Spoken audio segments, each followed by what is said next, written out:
E aí, galera intensiva, meu nome é Ivens, sejam bem-vindos a mais um Fisioterapista. Para o nosso papo de hoje, estou indo buscar meu amigo Rafael Matos, que vai conversar com a gente sobre a melatonina. E aí, bora nessa carona?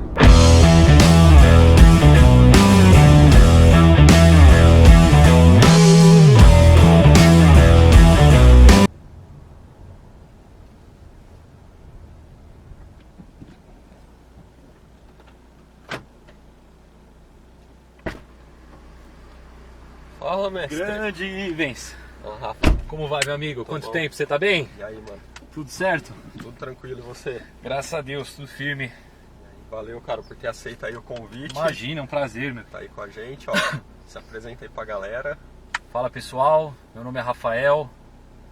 Sou graduado em Educação Física. Tem tempo, foi em 2006.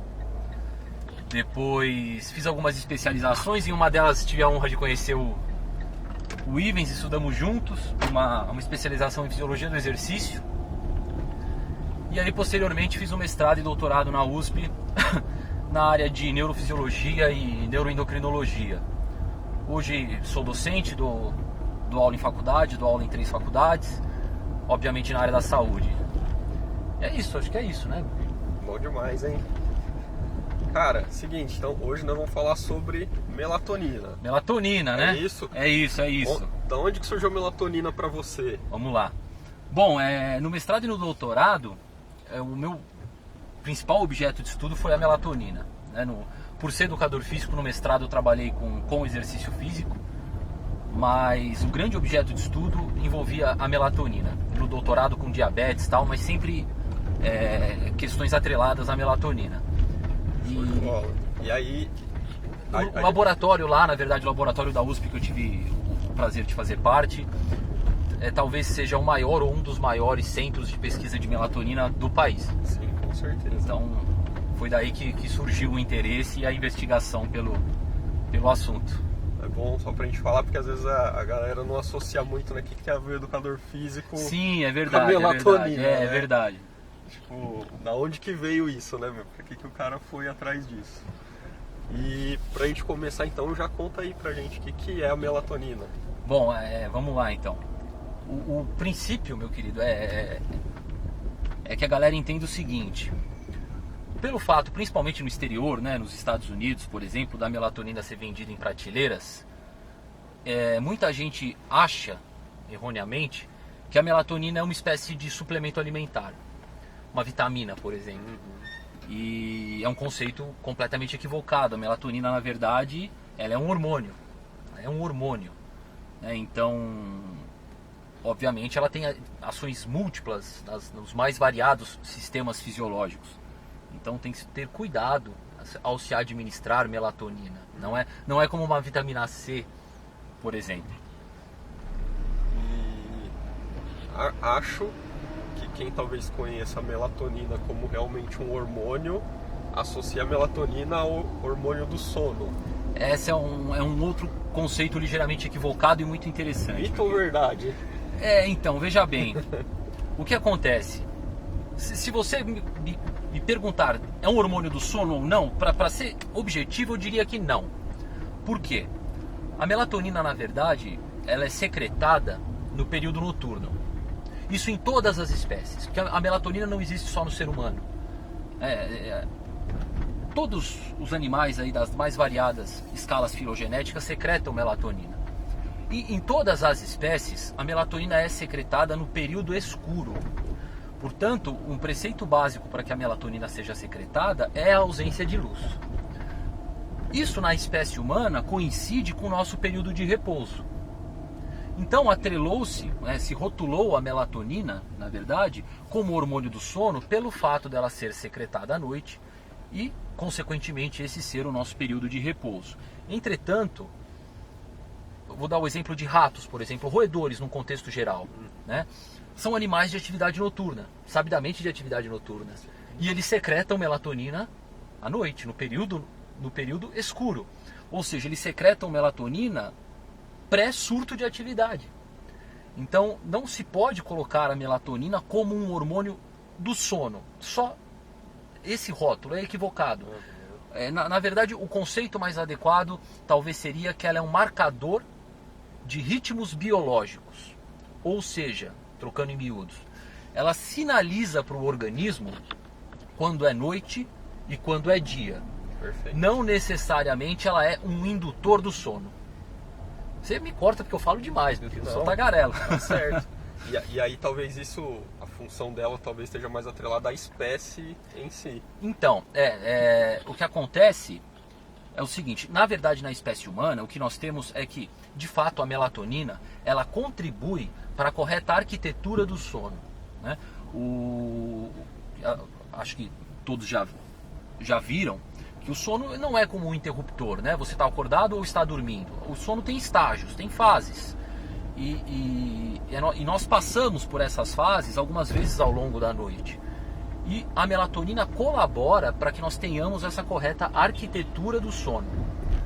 Mas não acredito ser correto dizer que ela é um indutor do sono.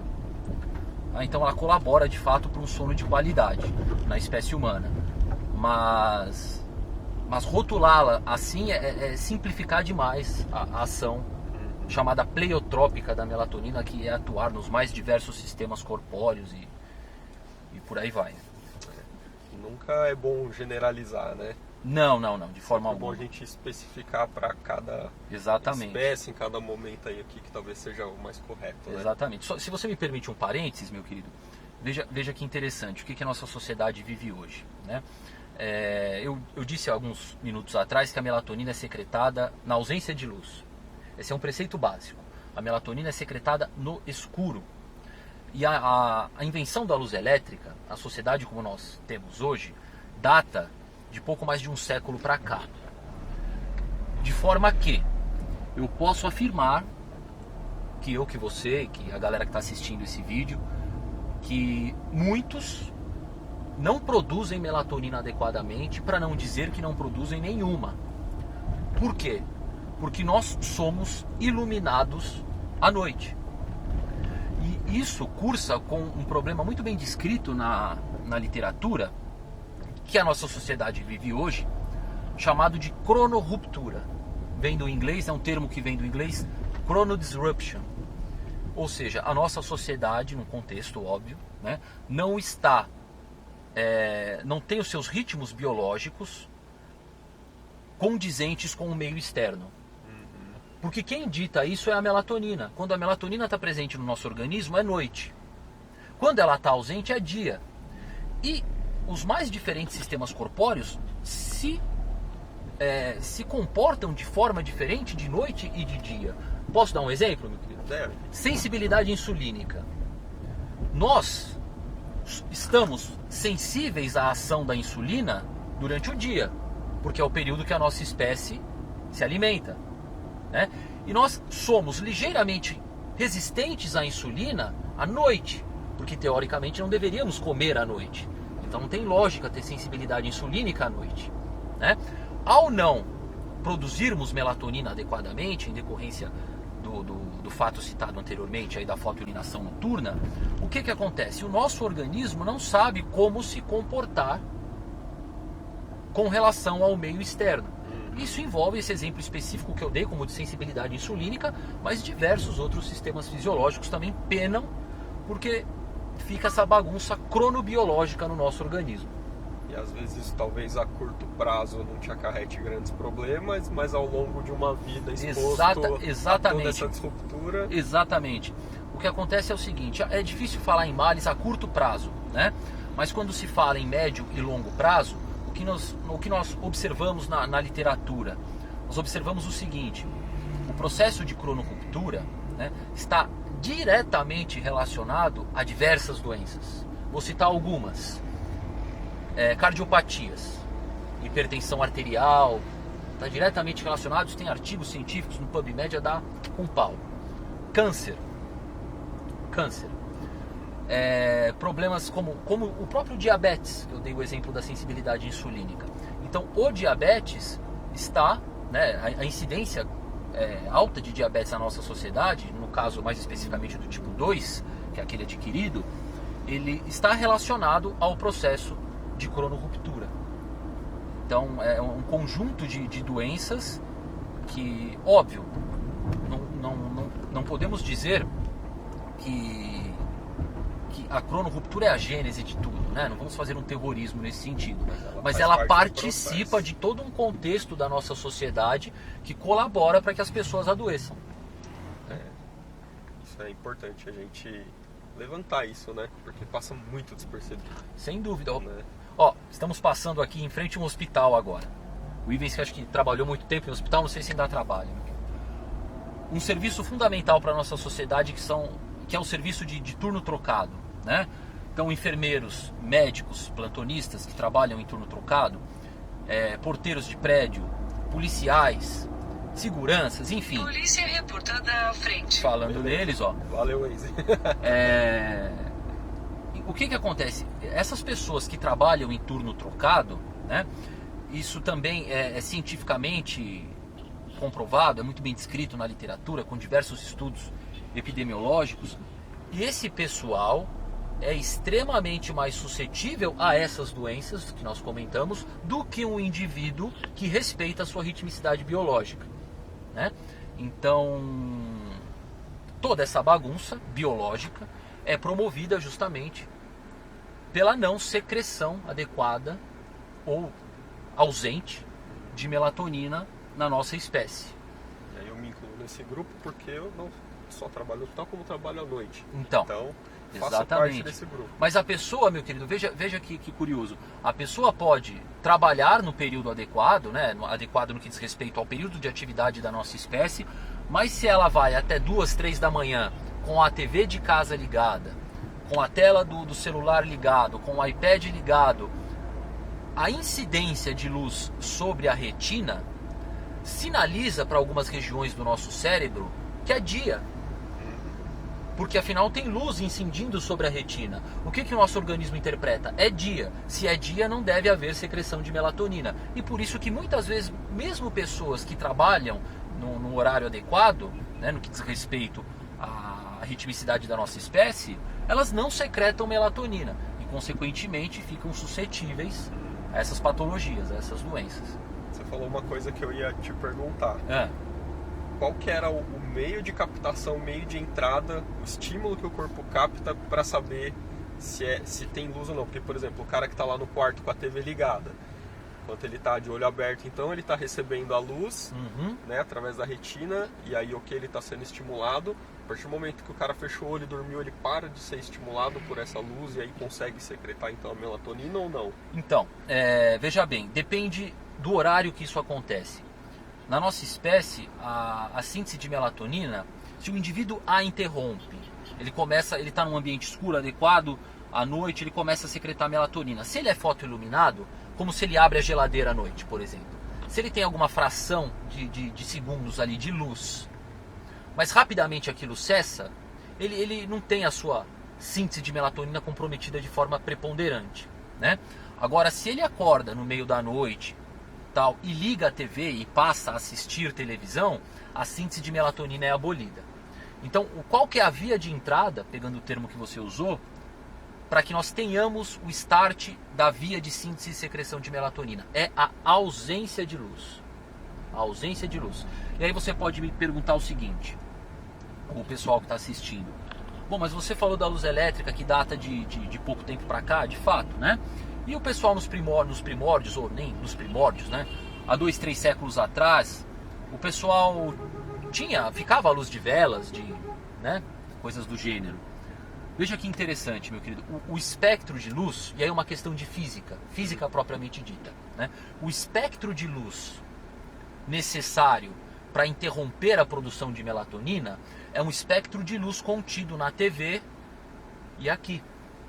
O espectro de luz que a gente observa numa vela ou numa fogueira não é um espectro que é capaz de interromper a síntese e secreção de melatonina. Por isso que esse é um problema da nossa sociedade atual moderna. Sociedade, da chamada sociedade moderna, exatamente. Muito bom. A gente desviou um pouco do rumo da coisa, mas voltando aqui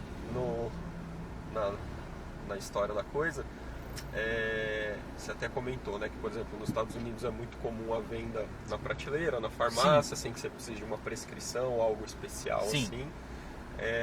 Isso leva a gente a pensar que possa ter um uso indiscriminado da coisa. Exatamente. Né? E aí a gente pode ter algum perigo, algum malefício nessa ingestão de melatonina? Veja bem, não existe na literatura dados relacionados à superdose de melatonina, por exemplo. Não existe toxicidade. Tanto que, em alguns casos de doença de ordem autoimune, como esclerose múltipla, por exemplo, ou Alzheimer, que não é uma doença autoimune, é uma doença neurodegenerativa. Mas essas doenças, elas têm uma característica em comum. Elas cursam com um estresse oxidativo elevado, né?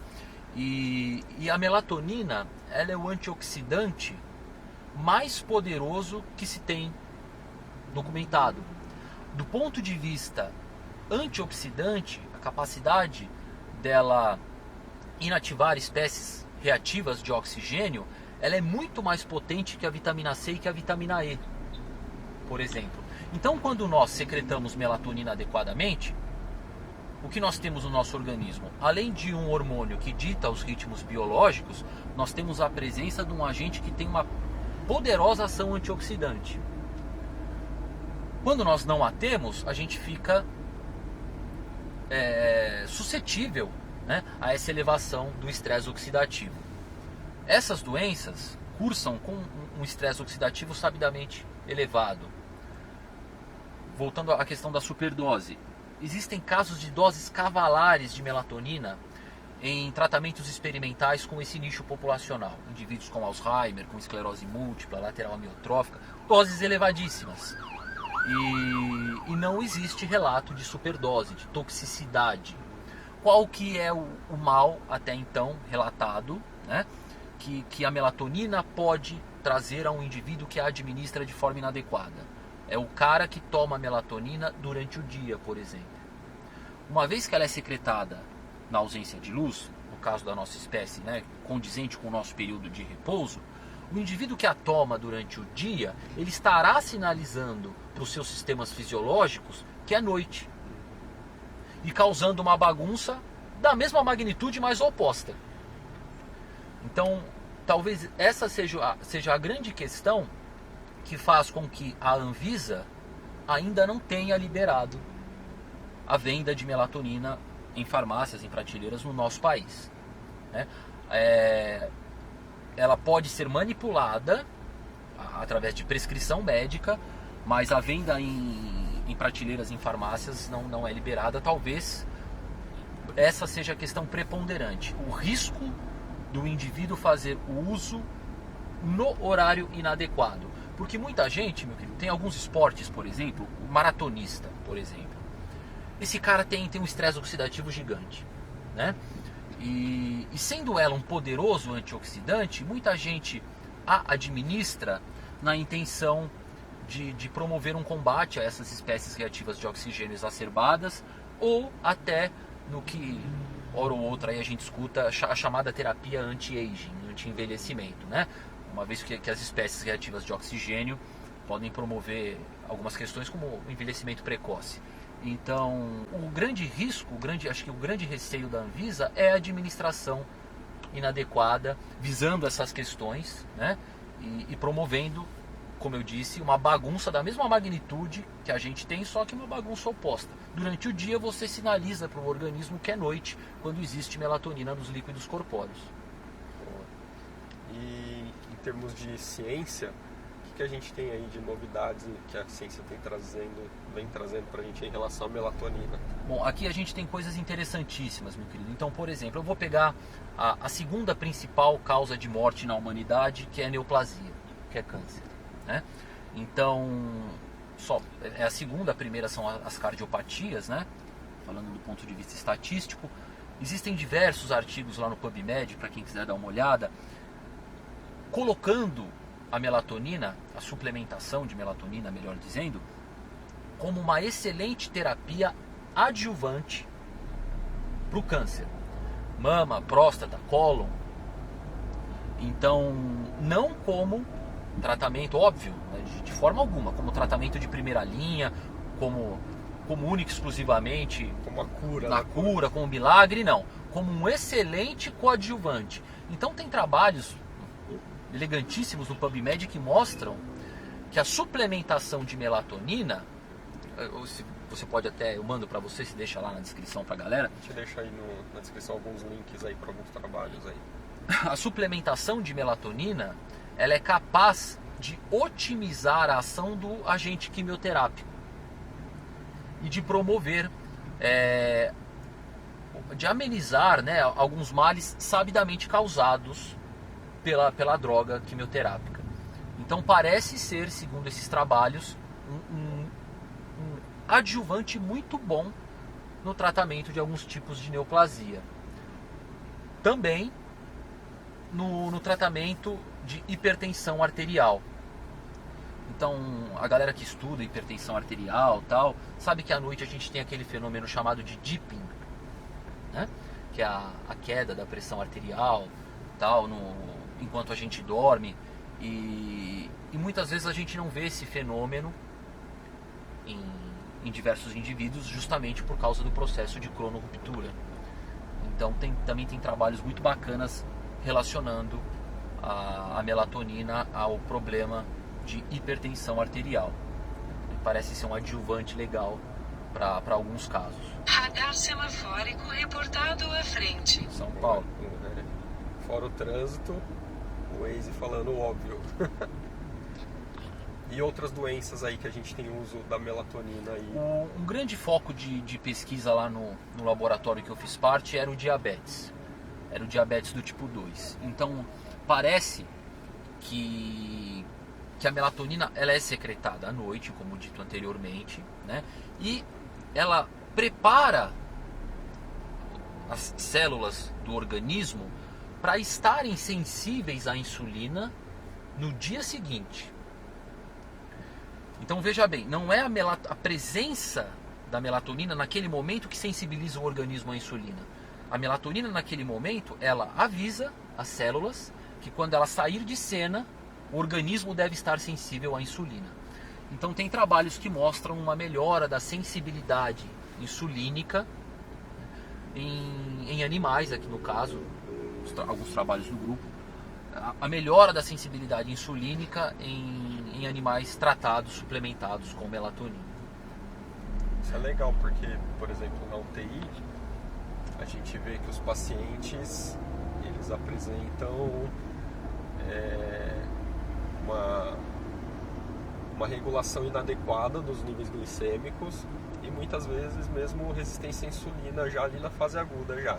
Então muitos pacientes precisam usar uma bomba de insulina para poder regular seu nível glicêmico adequadamente. E aí isso, boa parte disso por conta da doença crítica que levou o cara para a UTI. Sim. Mas quando você associa isso à ruptura do sono que o paciente tem na UTI, talvez você comece a fazer associações com links, relação né? a isso. Porque o cara na UTI hoje, ele tem um sono que ele é muito ruim, ele não é um sono contínuo, ele é totalmente cheio de rupturas. Tem trabalhos aí falando em 6 minutos de sono contínuo só. Então você não tem fase 3, você não tem fase REM do sono. Posso pegar um parênteses? Porque Pode. o que a gente tem na UTI? Luz acesa o tempo inteiro. Também, a gente tem o cara que está lá sendo exposto a abordagens diretas, Sim. barulho, a luz que está o tempo todo. Pouquíssimas UTIs conseguem regular de forma adequada a exposição à luz hoje. Então você imagina a bagunça que isso aí traz A bagunça cronobiológica. junto com a doença que o cara já tem. Você tem esse outro monte de alterações aí. Veja só, meu querido, que interessante. Quem está assistindo o vídeo e tem idoso em casa sabe. Como que é o sono de um idoso? O idoso